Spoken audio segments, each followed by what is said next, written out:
दोस्तों नमस्कार।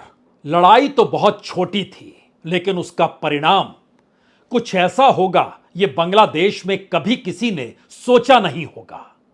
30% आरक्षण को खत्म करने की मांग के साथ युवा आंदोलन रत हुए। कॉलेज दर कॉलेज और यूनिवर्सिटी दर यूनिवर्सिटी छात्र जुड़ते चले गए और उनकी मांग सिर्फ शुरुआत में यही नजर आई कि जो 30% आरक्षण सरकारी नौकरियों में स्वतंत्रता सेनानी के नाम पर है उसे खत्म किया जाए। यह स्वतंत्रता सेनानी का मतलब है 1971 में जब दुनिया के मानचित्र पर बांग्लादेश का जन्म हुआ तो उस वक्त जो बांग्लादेश की आजादी को लेकर संघर्ष कर रहे थे उसमें शामिल लोगों के परिवार वालों को 30% आरक्षण सरकारी नौकरी में दिया जाए और यह 1972 से ही लागू हो गया था। तो कोई भी यह सवाल पूछ सकता है कि 1972 से जो चीजें लागू थी वह 2024 में आकर ऐसी परिस्थितियों को कैसे जन्म दे बैठी कि तख्ता पलट हो गया। प्रधानमंत्री शेख हसीना को बांग्लादेश छोड़ना पड़ा और बांग्लादेश की सड़कों पर सिर्फ और सिर्फ आम लोगों की मौजूदगी इस दौर में नजर आने लगी।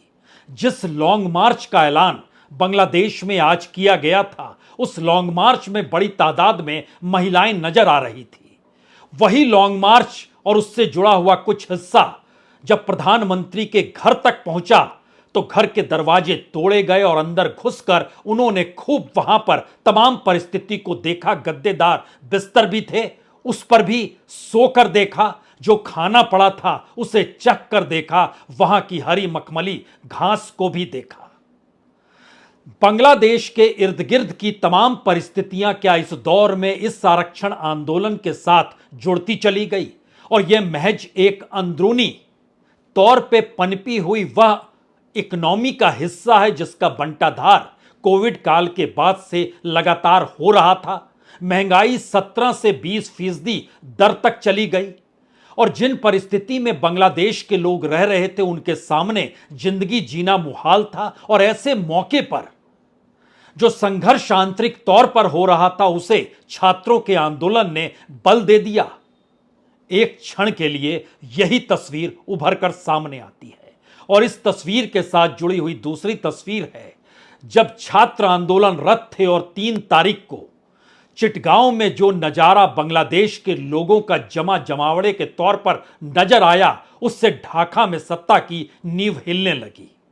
इतनी बड़ी तादाद में लोगों की मौजूदगी बांग्लादेश में कभी किसी ने देखी नहीं थी और उस पर सेना के कमांडरों ने कह दिया कि हम जनता पर गोली नहीं चलाएंगे, उन्हें रोकेंगे नहीं और खास तौर से आज के दिन यानी 5 अगस्त को जब लॉन्ग मार्च हो रहा था तब भी नहीं रोकेंगे।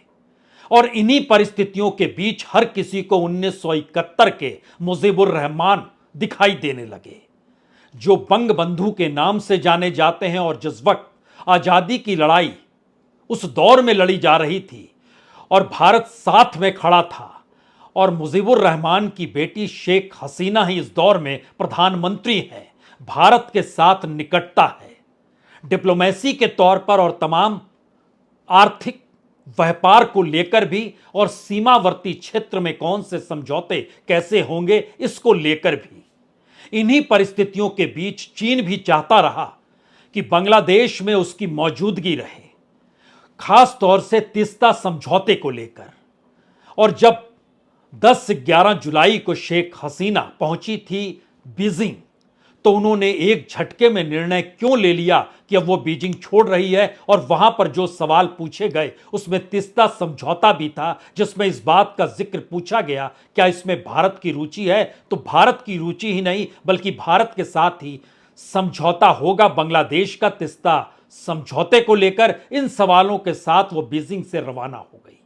हालांकि उन्होंने कहा कि स्थिति अपने देश के भीतर की नाजुक है लेकिन इन कड़ियों को अब जोड़ने की जरूरत है। जिन परिस्थिति में भारत चीन और बांग्लादेश को लेकर टकराव की परिस्थिति तीस्ता समझौते के साथ बनी थी उसमें भारत के साथ बांग्लादेश का खड़ा होना चीन को अच्छा लग नहीं रहा था और चीन के अखबारों में और वहां के पार्टी मुखपत्र में भी इस बात का जिक्र था कि तीस्ता समझौते के जरिए डेवलपमेंट की जो सोच चीन अपने तौर पर जिंदा करना चाहता है वह ध्वस्त हो रही है। लेकिन दूसरी तरफ क्या वाकई पाकिस्तान के मौजूदा वक्त में जो खुफिया एजेंसी है आईएसआई, उसके जरिए ही कहीं ना कहीं बांग्लादेश में युवाओं के भीतर घुसपैठ आईएसआई की हुई? और इस पूरी प्रक्रिया के भीतर जो आंदोलन चल निकला वो वहां के विपक्षी राजनीतिक दलों और युवाओं के संघर्ष के आसरे लोगों के मुद्दों को उठाते हुए उसने एक ऐसे शक्ल को धारण कर लिया जहां पर तख्ता पलट हो गया। हमें लगता है आज इसकी परत दर परत को समझने की जरूरत है। और इस जरूरत से पहले हम आपको दो तस्वीर दिखाना चाहते हैं। पहली तस्वीर वो है जो 3 अगस्त की है। इस तस्वीर को पहले देखिए।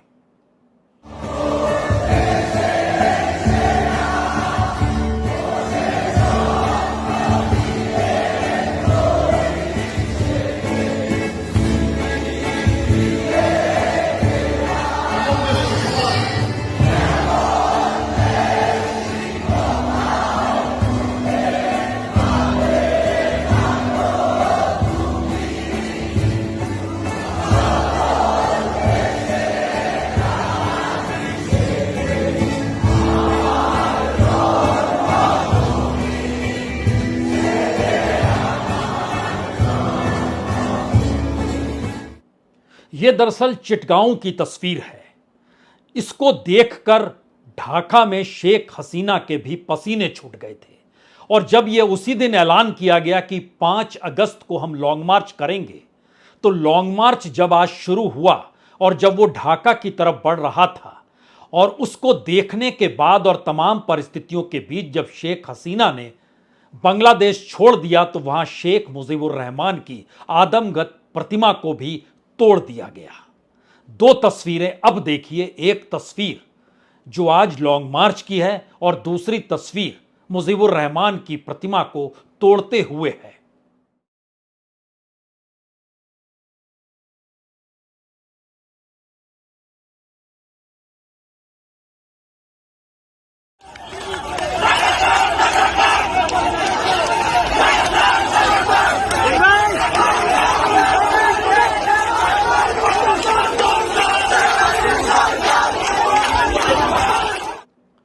इन 2 तस्वीरों को देखकर आपके भीतर यह सवाल उठ सकता है कि छात्रों का आंदोलन क्या इतना उग्र होकर तख्ता पलट करने की ताकत रखता है?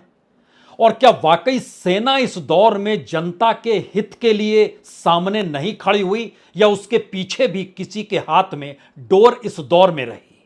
वहां की राजनीतिक परिस्थितियों ने क्या शेख हसीना के विरोध में और कहीं ना कहीं बाहरी ताकतों के साथ कोई समझौता किया? ये तमाम सवालों के बीच अब चंद सवाल आरक्षण को लेकर बात शुरू की जाए।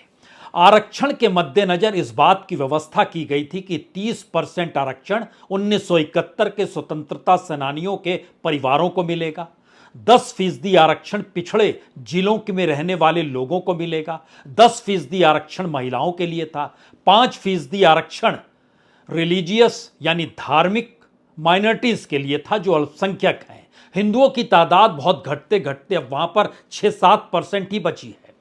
1% दिव्यांग के नाम था, यानी 44% सिर्फ अनरिजर्व था। और 1972 में ही जब 30% आरक्षण का जिक्र किया गया था उसको 2018 में खत्म कर दिया गया। लेकिन जून के महीने में हाईकोर्ट ने उस खत्म करने वाले फैसले को गलत, गैर कानूनी, अनकॉन्स्टिट्यूशनल बतलाया और हाईकोर्ट ने उसे दोबारा लागू कर दिया। शेख हसीना कहती रही हम हाईकोर्ट के बाद सुप्रीम कोर्ट का दरवाजा खटखटा रहे हैं और सुप्रीम कोर्ट ने अपने तौर पर 21 जुलाई को 5% आरक्षण स्वतंत्रता सेनानी के परिवार के लिए और 2% आरक्षण माइनॉरिटीज और दिव्यांग को मिलाकर यानी 93% अनरिजर्व कैटेगरी में आएगा, इसका उसने जिक्र किया। बावजूद इसके आंदोलन की शक्ल में चीजें इस रूप में बढ़ती चली गई कि जनता ने अपने तौर पर तय कर लिया कि हम सविनय अवज्ञा आंदोलन शुरू करेंगे, यानी कोई टैक्स नहीं देंगे, कोई काम पे नहीं जाएगा और जनता का जुड़ाव जिस तेजी के साथ इन मुद्दों के आश्रय हो रहा था, उसमें 2-3 सवाल बांग्लादेश में चुनाव के वक्त जो धांधलियां हुई उसको लेकर भी पनपने लगा। और यह सवाल उठने लगा कि जनता के भीतर वो तमाम चीजें उठ रही हैं जहां पर सत्ता अपनी ताकत दिखाती है। दरअसल मौजूदा वक्त में आपको कई देश इस दौर में नजर आ सकते हैं। याद कीजिए, श्रीलंका में राष्ट्रपति भवन के भीतर जब जनता घुसी तो वहां की चकाचौंध देखकर वो भौचक रह गई।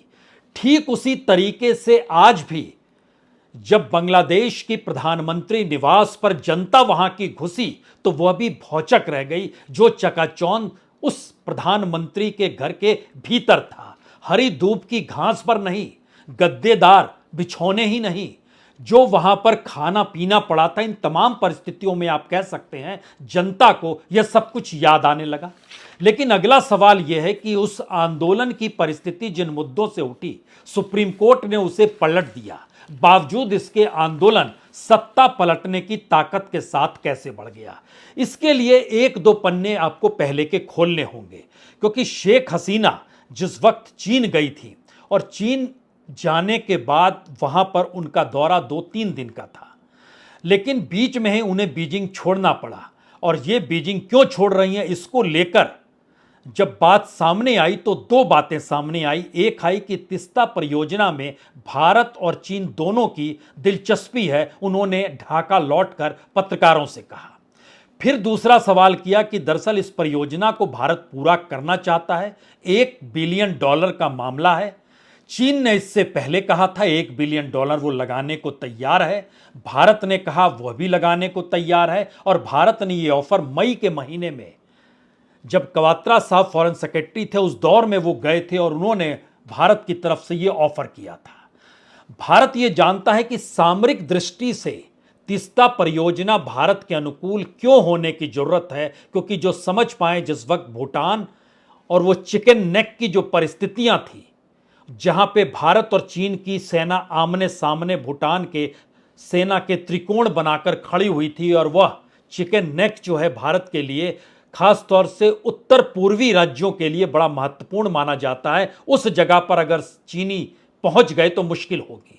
इसीलिए भारत नहीं चाहता है कि किसी भी हालत में चीन किसी भी तरीके से उस तीस्ता प्रोजेक्ट में घुसे भी। इस दौर में हमारी टीम ने कुछ नई चीजों को परखा, लोगों से बातचीत की, और उस बातचीत में यह नजर आया कि चीन पहुंचकर लगभग 21 समझौतों पर हस्ताक्षर शेख हसीना ने किए थे, जिसमें 3 नए समझौते थे। एक तो समझौता जो AMU था, उसमें सरकारी समाचार एजेंसी जो बांग्लादेश संघवाद संस्था है, उसने जो छापा और उसके बाद जो निकल कर आया, उसमें रणनीतिक साझेदारी को व्यापक रणनीतिक सहकारी साझेदारी में बदलने का जिक्र था। दोनों देशों की प्रतिक्रिया विपक्षीय और द्विपक्षीय वार्ता के मद्देनजर हसीना और ली द्विपक्षीय वार्ता में रोहिंग्या मुद्दे को लेकर थे, व्यापार और वाणिज्य के मुद्दे को लेकर थे, निवेश को लेकर थे, और दोनों देशों के बीच क्षेत्रीय संबंधों और अंतर्राष्ट्रीय मामलों को लेकर भी चर्चा हुई। और इसको लेकर बातचीत अगले दिन होनी थी, और यह तारीख 11 जुलाई को थी। अब हम 11 जुलाई को तारीख का जिक्र इसलिए कर रहे हैं क्योंकि 11 जुलाई के बाद से बांग्लादेश के भीतर छात्रों का आंदोलन एक झटके में उग्र हो गया, या फिर उसमें राजनीतिक दलों की मौजूदगी दिखाई देने लगी। और 11 जुलाई को ही बीच में बीजिंग को छोड़कर वापस 10 की रात को ही लौट आई शेख हसीना। सवाल सिर्फ इतना भर नहीं था कि चीन ढाका को $1 अरब की आर्थिक मदद प्रदान करेगा, जो बांग्लादेश के विदेश मंत्रालय ने बताया था, और इस बात का जिक्र हुआ था कि ढाका और अधिक आर्थिक मदद की उम्मीद कर रहा था, जो उसे नहीं मिला। और इन सब के बीच चीन दौरे से पहले बीजिंग ने कहा था कि $5 अरब के वह कर्ज जरूर देगा, इसका वादा किया गया था, लेकिन मामला सिर्फ $1 अरब के पैकेज पर आकर अटक गया। यह परिस्थिति सामान्य तौर पर इकोनॉमिक एस्पेक्ट की लगती है, और इससे पहले जरा चीजों को और पन्ने खोलें कि इसके आगे का मसला क्या हो सकता है, तो जो बांग्लादेश में भारत के पूर्व एम्बेसडर रह चुके हैं हर्षवर्धन श्रृंगला, उनके मुताबिक वहां की आर्थिक परिस्थिति बांग्लादेश की नाजुक हो चुकी थी। underlying factors behind the demonstrations. On the face of it, it has been the quota issue that the students have put forward. But there are underlying economic factors. COVID-19 has hit the Bangladesh economy very hard. In addition to that, the Ukraine conflict has resulted in spiking the prices of essential commodities from fuel to food to fertilizers, and Bangladesh imports all these items. They've had a very, very difficult balance of payments situation. Inflation has gone up, by 17 to 20%.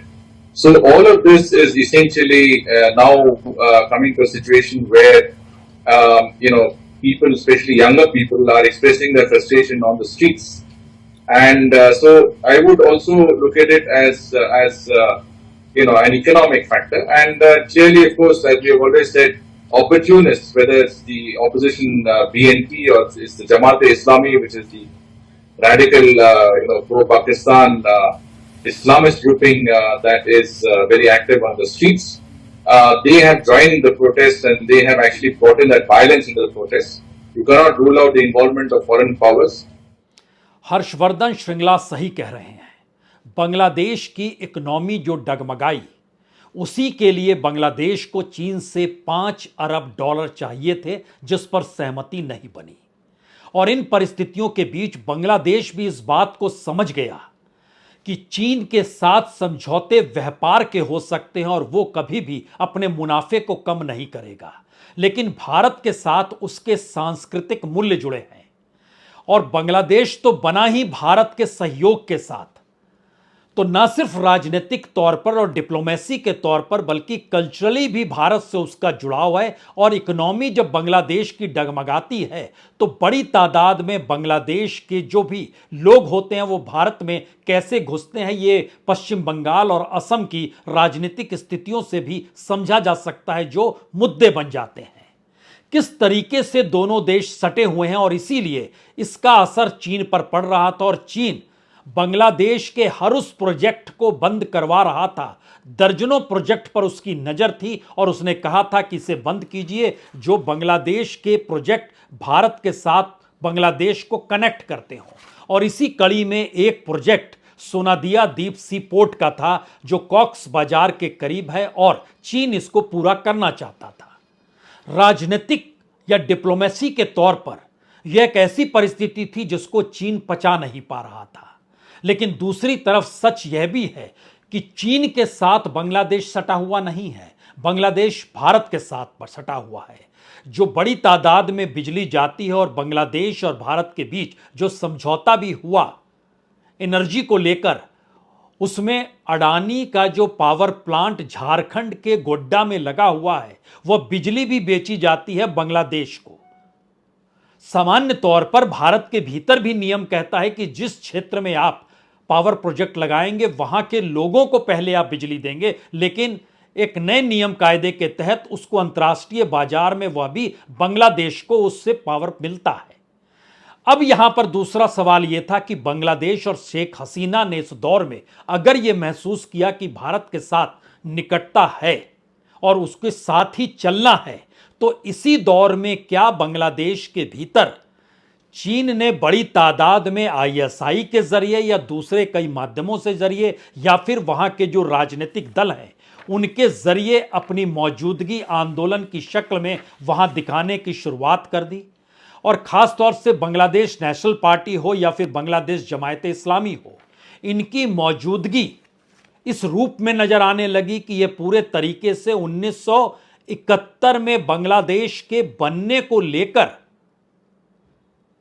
विरोध में निकल कर आ जाए, क्योंकि इस दौर में शेख हसीना ने जो आंदोलन कर रहे थे उन्हें राजोकार कहा। राजोकार कहा जाता है देशद्रोही को, और राजोकार का मतलब यह भी था कि 1971 में जो लोग पाकिस्तान की सेना का साथ दे रहे थे और जो स्वतंत्र वाहिनी जो उस समय मुजीबुर रहमान साहब ने बनाई थी उसके साथ नहीं खड़े थे, उनको लेकर जो शब्द का इस्तेमाल शेख हसीना ने किया वह भी आग में घी का काम कर गया और एक शक्ल में आंदोलन तीव्र होते चला गया।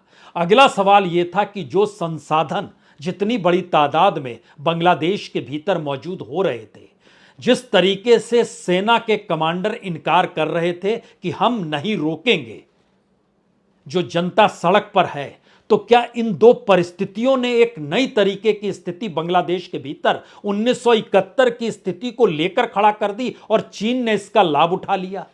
क्योंकि चीन को यह समझ में आ गया कि बांग्लादेश राजनीतिक, सामाजिक, आर्थिक, डिप्लोमेटिकली सब तरीके से भारत के करीब है और जो दक्षिण एशिया में भारत की मौजूदगी है, चीन उसको कम कर नहीं सकता है। और इस दौर में जो अंतर्राष्ट्रीय तौर पर वातावरण जो बना हुआ है, उसमें अमेरिका भारत के साथ खड़ा होगा और इन सब के बीच भारत ने जो रशिया का साथ खड़ा हुआ, और इस बीच में भी जो अब ईरान और इजराइल के बीच की परिस्थिति है, उसमें भारत जो बैलेंस की परिस्थिति को लगातार दिखा रहा है, वो आने वाले वक्त में क्या गुल खिलाएगी ये अलग मसला है। लेकिन पूरे दक्षिण एशिया में भारत की मौजूदगी अंतर्राष्ट्रीय तौर पर चीन को डरा रही है, यह भी एक सच है।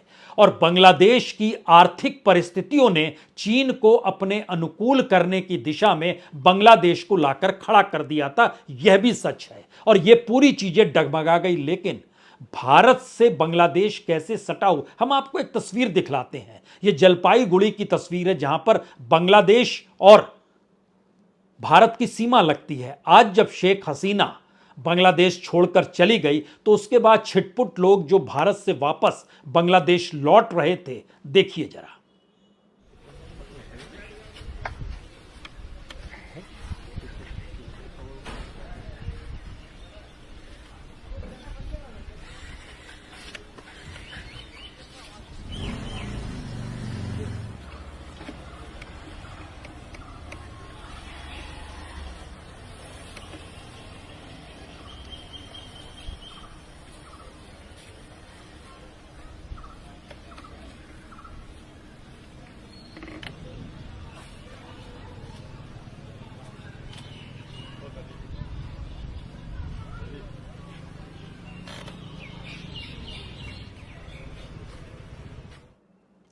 यह तस्वीर तो जलपाईगुड़ी की है, लेकिन दिल्ली में भी बांग्लादेश के एम्बेसी को पूरे तरीके से घेराबंदी कर दी गई कि वहां किसी तरीके की कोई परिस्थिति अगर विरोध की बनती है या फिर कोई सुरक्षा कारणों की बनती है, तो वह स्थिति ना पनप पाए। इसीलिए पूरी घेराबंदी उस एम्बेसी की कर दी गई।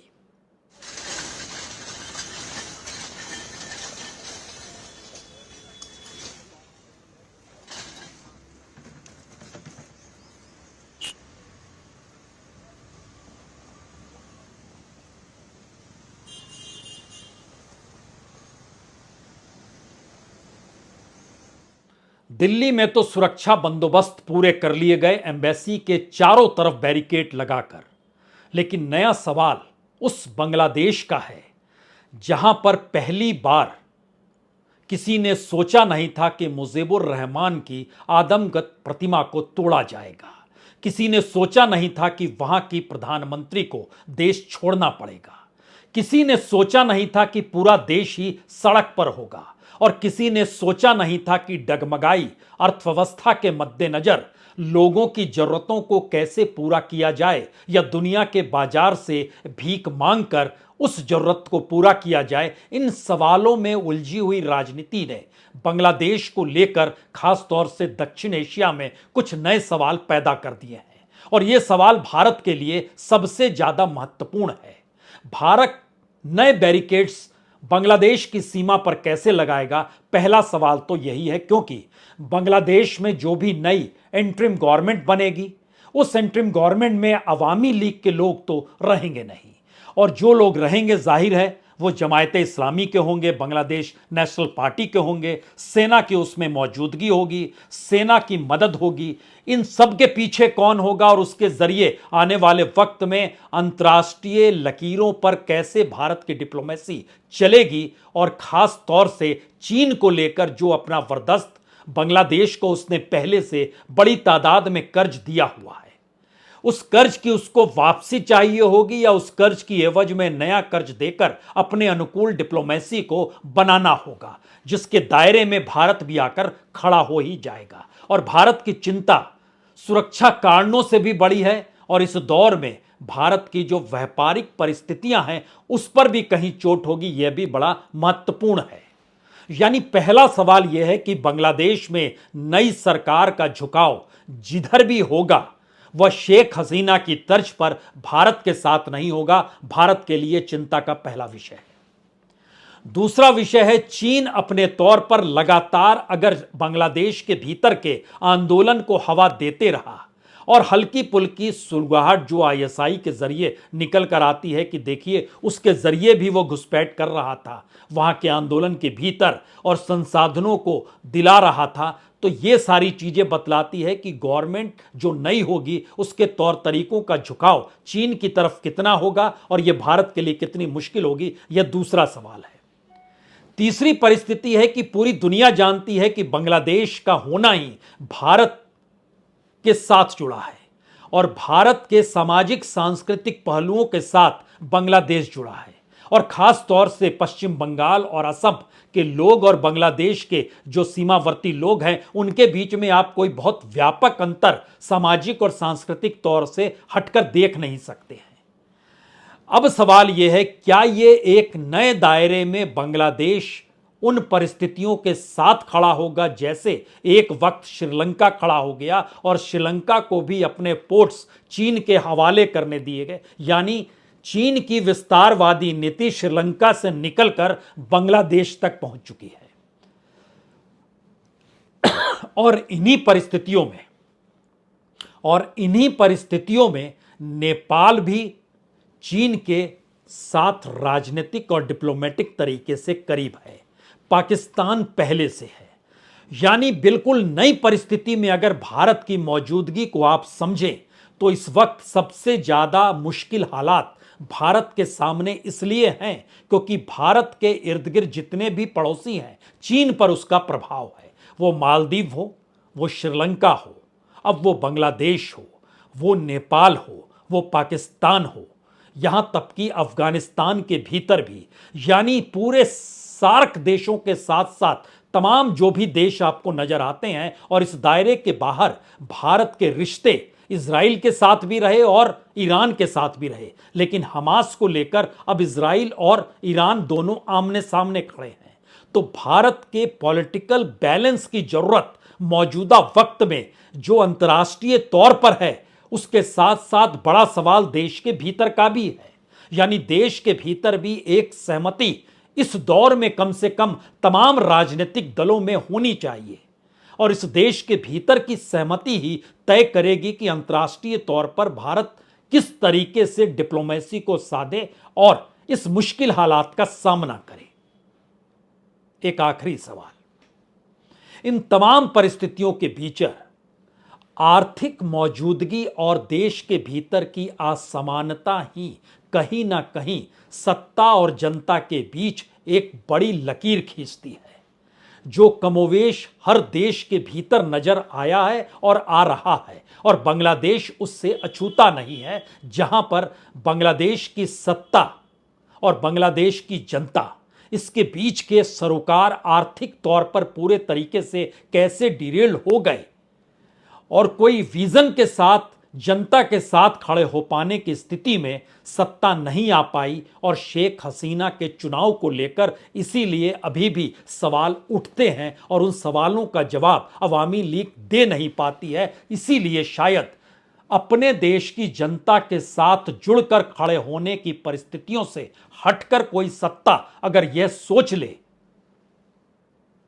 कि उसे उसी जनता ने चुनकर भेजा है जिस जनता के भीतर के सवालों का समाधान वो करे या ना करे, वो 5 साल के लिए तो तय है, तो फिर ये मुश्किल हालात हैं। बहुत बहुत शुक्रिया, बहुत बहुत शुक्रिया।